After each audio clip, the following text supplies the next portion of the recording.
भड़वों की, दलालों की और भड़वों की एक सूची ही हमारे साथियों द्वारा यहां पेश की गई, निशानियां पेश की गई, कैटेगरीज पेश की गई।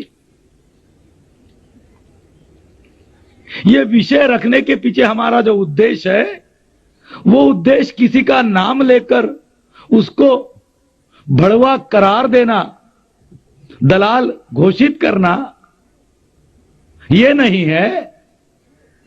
तो भड़वों और दलालों का जो फिनोमिनन है,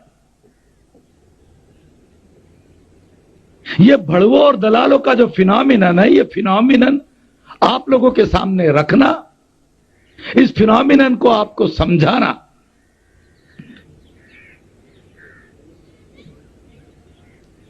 क्योंकि भड़वे और दलालों के नाम समय समय पर बदलते रहेंगे। आज जिन लोगों के आपने नाम लिए, कल वो नहीं रहेंगे, कल कोई दूसरे लोग होंगे। तो समस्या केवल नाम लेने से हल नहीं होने वाली।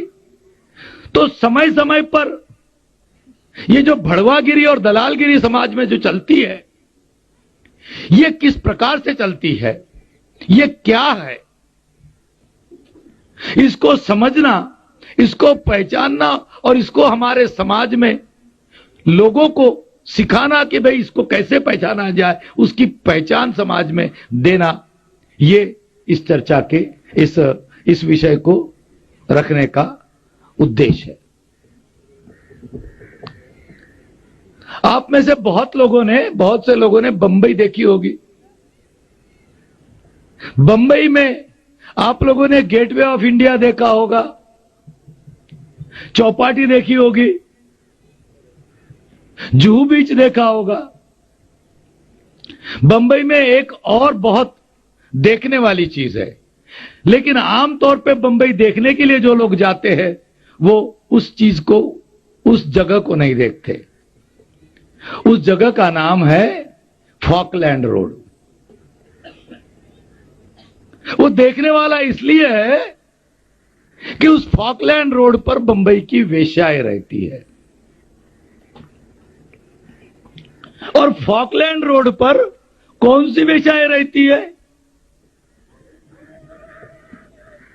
मैं कई बार अपने लोगों को बताता हूं,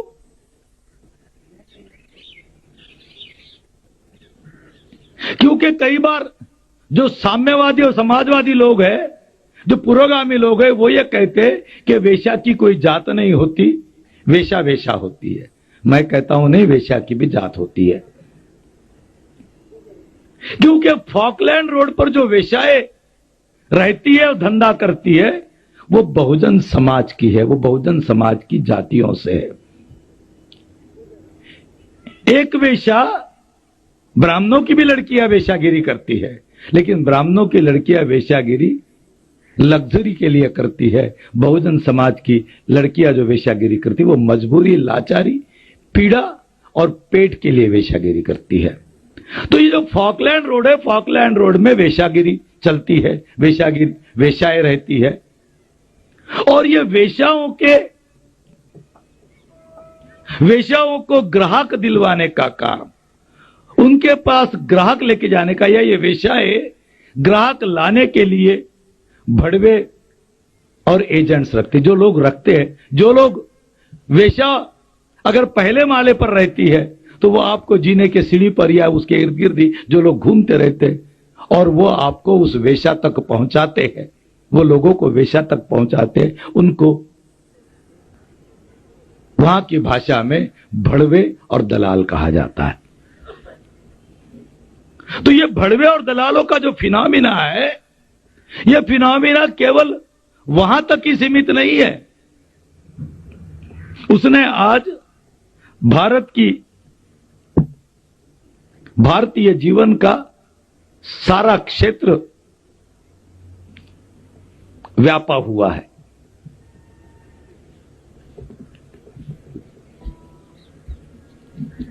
ये भड़वे और दलालों का जो निर्माण है, ये निर्माण जो प्रतिक्रांतिवादी लोग करते हैं, जो शासक जाति के लोग हमारे बीच में जो भड़वे और दलालों का जो निर्माण करते हैं, ये उनको क्यों करना पड़ा? सबसे पहले तो ये बात आपको समझना होगा। क्या मजबूरी है? क्योंकि ये उनकी भी मजबूरी है।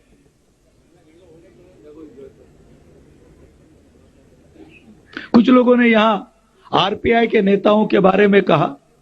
मैं हमेशा ये बोलते रहता हूं और कभी कभी मजाक से बोलता हूं कि भाई आरपीआई के नेताओं को भड़वे और दलालों का नाम देना, ये भड़वे और दलालों के नाम का अपमान है। उनको तो महान बोलना चाहिए, बहुत महान लोग हैं वो। मैं तो महाराष्ट्र में उनके बारे में कहते रहता हूं कि भाई उनके बारे में बात ही मत करो, वो बहुत महान लोग हैं। तो ये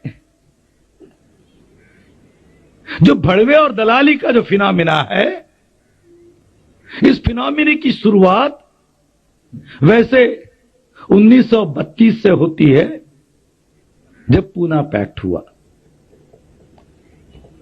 गांधी जी के आमरण अनशन से जो पूना पैक्ट गांधी और अंबेडकर में के बीच में हुआ, उससे ये भड़वे और दलालों के निर्माण की प्रक्रिया शुरू हुई। लेकिन आजादी के बाद ये बहुत ज्यादा बढ़ गई। ये इतनी बढ़ गई कि 1952 का जो पहला संसदीय चुनाव हुआ, उस संसदीय चुनावों के नतीजे जब बाबा साहब अंबेडकर ने देखे, तो बाबा साहब अंबेडकर ने जिस राजनीतिक आरक्षण से भड़वे और दलालों का निर्माण हुआ, बाबा साहब ने 1952 में ही इस राजनीतिक आरक्षण को समाप्त करने की मांग की थी कि हमें राजनीतिक आरक्षण नहीं चाहिए।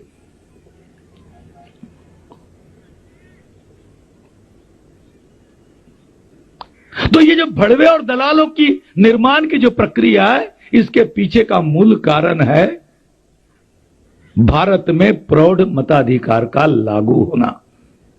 बात को आपको ठीक से समझना होगा।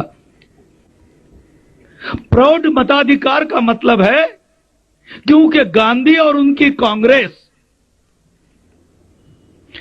जो बात आज वर्तमान में बीजेपी के लोग कह रहे हैं, क्योंकि कल हम संविधान के बदलाव पर बातचीत करने वाले हैं, कुछ बातें उस समय भी आएंगी। आज जो लोग आरएसएस के माध्यम से, संघ परिवार के माध्यम से जो लोग आज ये बात कर रहे हैं संविधान में बदलाव किया जाए और मतदान का अधिकार केवल इलाइट पढ़े लिखे लोगों को, संपत्ति वालों को दिया जाए, सुलझे हुए लोगों को दिया जाए, राजनीतिक अस्थिरता वो जो कहते हैं उसको रोकने के लिए वो ये मांग कर रहे हैं।